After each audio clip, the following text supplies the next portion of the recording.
Hello, everyone. On behalf of the Embassy of Switzerland in the US, I want to welcome you to the September edition of our Swiss Film Club. Thank you for joining us. My name is Emily Buss. I work in public diplomacy at the Embassy. The Film Club was started during this time when we are unable to gather in cinemas to create moments of shared viewership and to continue to introduce American audiences to excellent Swiss films like the one we watched this month, and to support these film artists in sharing their work. We're happy to see that there was so much interest in finding Camille, and I'm delighted to be joined today for this discussion by the film's director, Bindu de Stoppani. Ms. de Stoppani was born in India to a Swiss-Italian mother and an American father, and she's grown up around the world, finally settling in the UK, where she subsequently trained at the Drama Centre in London. She's bilingual in Italian and English, and is an actress whose work spans theater, television, film, voiceover work. And Ms. de Stoppani previously directed and wrote the 2011 feature film Jump.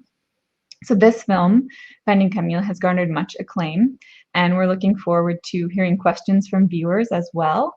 So if you have questions, please enter them below by clicking the Ask the Question button at the bottom of your screen, and we'll try to get to as many as we can over the course of this time with Ms. de Stoppani. So I'm looking forward to hearing your insights, so let's get started.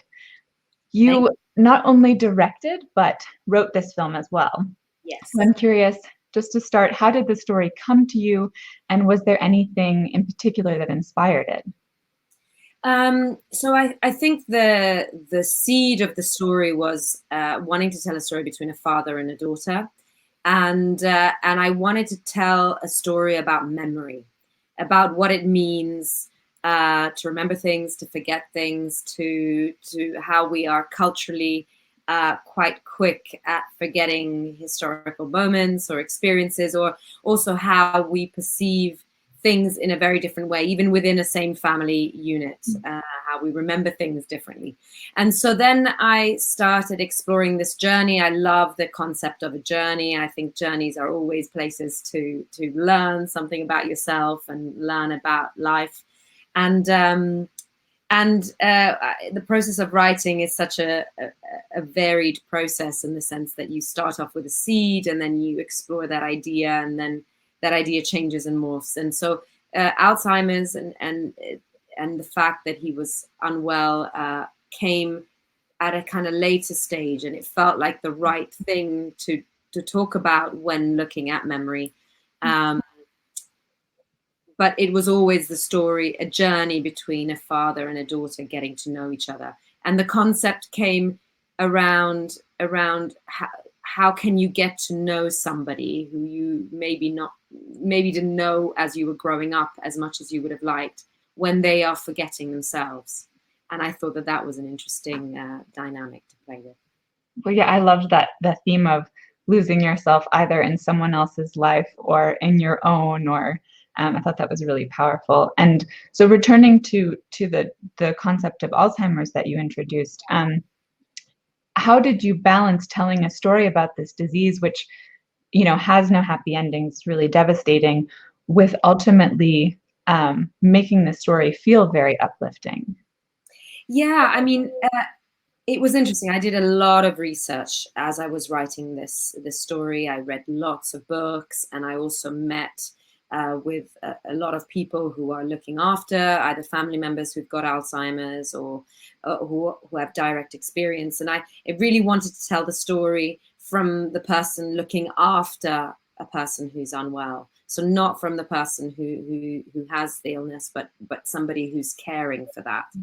And in all the stories, all the people I spoke to, all the discussions I had, although such a tragic, fundamental part of the whole experience, was peppered with so much humor and so much lightness and so much joy around certain experiences. And I was really struck by that. And I love balancing this concept of comedy and drama, and finding that fine line between what is one moment it might make you laugh, and then the next moment might make you cry. And I love playing around with that as a director.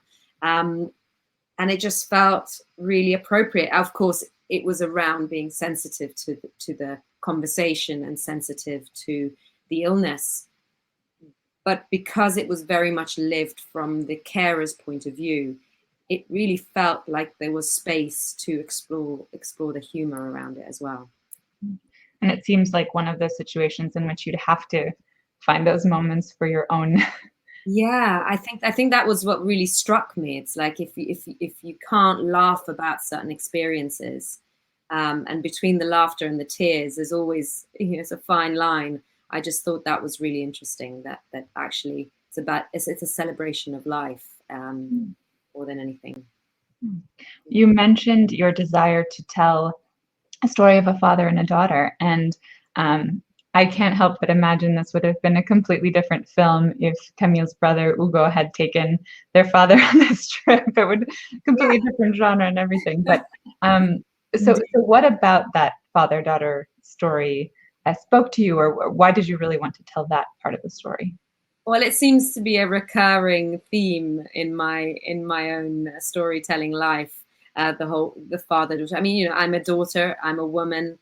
I know what it's like to have a father and to maybe not know him so well, or have to work at getting to know him. And it's definitely a theme that has come up in my writing and in my storytelling many times. So it kind of felt very natural. You write what you know or what you don't know, or what you'd like to explore within yourself, and I like the concept. I'm a woman. I want to write stories about women. I want to write stories about experiences that I can relate to, and it felt appropriate to do that. Of course, the brother felt really important to me as well, in the sense that I needed to have not an antagonist, but just like a different perspective on the experience, one that would contrast with Camille's. And actually, in all the meetings I had with families, there was always a real contrast around loss and around grief and around illness. Each family member interprets and experiences it in very, very different ways, and I felt that was important to have that. Yeah, definitely. Moving away from the family, I wanted to talk about the role of music. So the character of Leo is a cellist, and at one point he describes himself as a sort of interpreter, which I thought was really beautiful. And I would love to hear your thoughts just on the role of music in the film, both as a part of the film, so as Leo's cello, or the record that we hear being played while they're dancing, but also the music that was chosen for the soundtrack, which I thought was really striking and stuck with me after I viewed the film. I love music so much. I think music is so evocative, and I think I use music a lot in my writing process. And sometimes I listen to the same track 20 times if I'm writing a scene, because it's very much about rhythm for me, and the words, and I find music hugely evocative. And so some of the tracks, we had some original music, which were songs created by young artists, unknown artists, or unknown bands. And I really was interested in using the female voice, because I wanted, especially the singing tracks, to be a kind of internal voice for Camille, that would echo that her inner life. And then, of course, the music, there was also some composed music, which was created by an amazing composer called Drew Masters, who I worked with. This was the second film I worked with, to create the atmosphere and the soundtrack and the drama, and I think that's really evocative, and I love the feeling of the journey. And of course, some of the instruments were very Eastern European in feeling, and so we played around with that kind of journey and that metamorphosis as she travels further into Eastern Europe. So yeah, music is really important, and I use it a lot from the beginning of a process. And then, of course, I absolutely love using it to bring out and to evoke emotions within a context. I think that's hugely fun, and I loved the idea of exploring and finding tracks by artists that might not be so known. I just think that's super fun, and thanks to Spotify and Bandcamp and loads of uh, services, music platforms, I kind of explored and found these tracks. And can I ask why? I studied the cello myself, so I really love that. I don't play at all, but why the cello? Was there something particular about that instrument? I love the strings. I think strings are such a romantic and they really tap into the heart of your soul, I think. The reason why the cello, we explored with a double bass as well. I just thought the comedy of this very large instrument into a camper van that is already pretty squashed with stuff. I just thought that would add that comedic element to Leo's character, and I just loved the imagery of what that meant. And it's easy to go on the road with a guitar and busk with a guitar, but it's quite another thing to do with a large cello. And I just thought that was quite an interesting, unusual journey, or an unusual image that you saw a busker or a musician doing on a road trip. Definitely. So coming back to some of what you'd spoken about, telling female stories. It's 2020, yet we're still having these conversations about gender imbalances in the film industry. And from your perspective, are things headed in the right direction? You've worked around the world, and so I'm wondering what progress you see towards getting more women involved in film, particularly behind the camera. I think there's still a big journey to undertake. I think things are heading in the right direction, but I'm tentative in saying that just heading in the right direction is enough. I think it really needs to be action based, and not just talking about it. There are a lot of women groups, female filmmaker groups that, and I'm part of a few of them, where we talk about what needs to happen, but sometimes I feel talking helps us up to a certain point, and actually action needs to play a part. And we just need championing. We need championing from networks. We need championing from public, from audiences who want to see themselves represented in stories. And I think that it's really important. And the subtleties of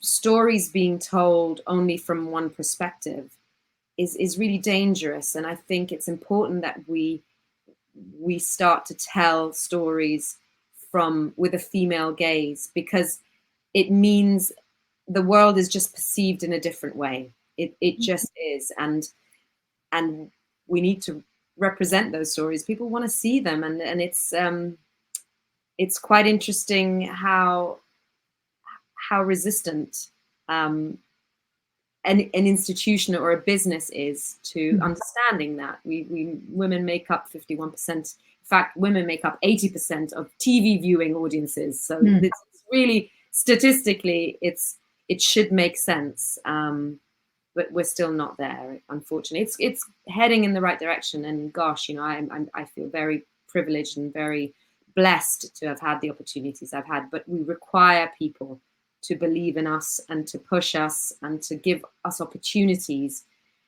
without having to prove all the time that we can do it. I think that's the key to it.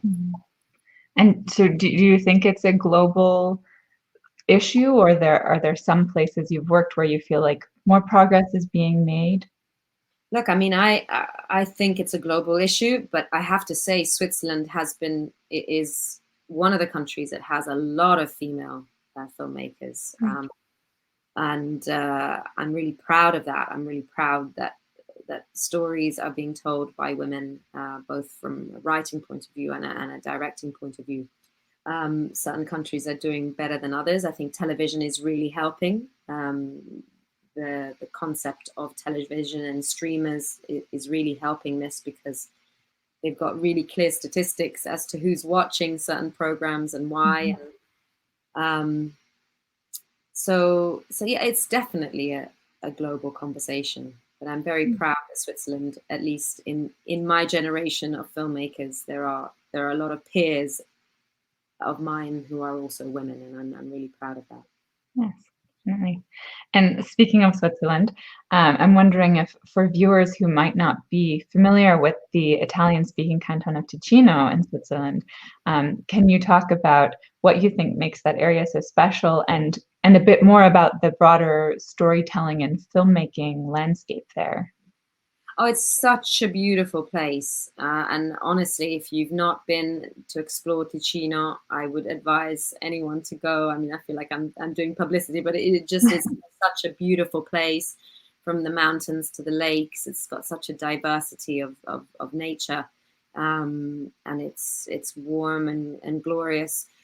And it's Italian. It's got the Italian feels with the Swiss organization and precision, which is so refreshing.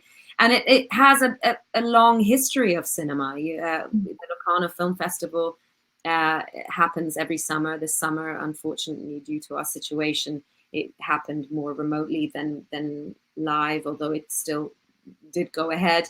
But it's it's many years of celebrating international cinema in this small area of Switzerland. It's quite an achievement how much they are pro cinema and really shedding an international gaze on international cinema. I think that's brilliant. Yeah, and every time I've just finished my third film in Switzerland, and it's always like going back to a family working there, because people are really passionate about their industry, but they're also incredibly amicable and collaborative, and it isn't just a job. It's very much also an experience and a passion, and I always am reminded of that when I go to Ticino and work there. It's really a family. It's like an extended family. Wonderful. Well, I have one more question for you, but in the meantime, I want to remind people if they're watching live that you can ask a question either in the chat or below through the Ask a Question button. And we do have some comments from people talking about how moving the film was for them, having cared for a parent with dementia. So it's great to hear. So my final question for you is, what are you working on now, and what might we see next from you? So I've just finished a feature film which we shot this summer, which was touch and go, and we got the green light during lockdown, which was incredible. It's one of the first films that got made really globally after COVID, after the lockdown and the uncertainty that we're still all experiencing. So we braved it out, and that's testament to our Swiss producers and the television who financed the film, the network. 90% of the film was set outdoors in the Swiss mountains in Ticino.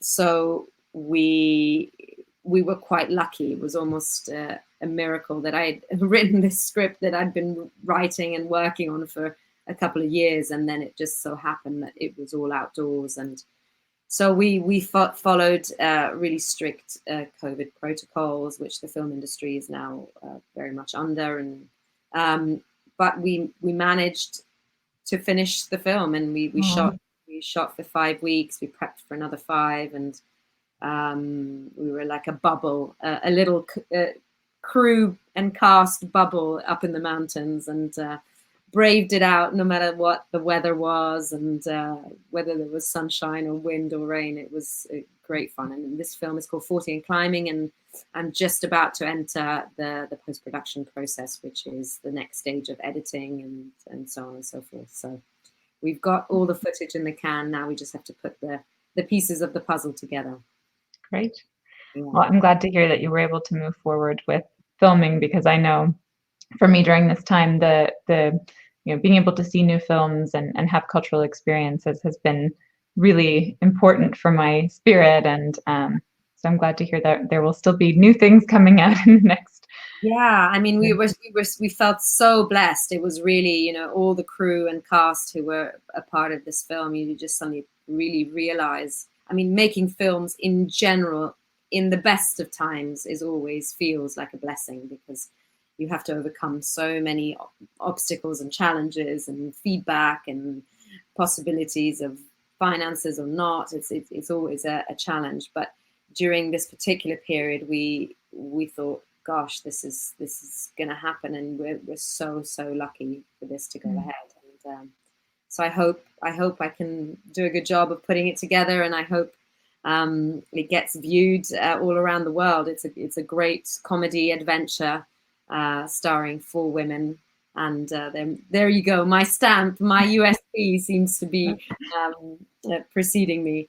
It's a comedy adventure about 4 women, 3 friends who get reunited after 30 odd years of friendship, and are reunited to scatter the ashes of one of their friends who's sadly passed away up in the mountains where they met when they were kids. And lo and behold, an adventure ensues. So it should be good fun, and it's dramatic, and I hope it shows women in a different light and in a different context than what we are normally used to. So looking forward to sharing that with the world sometime next year, hopefully. Well, I look forward to it. I'm sure many of our viewers of Swiss Films do as well.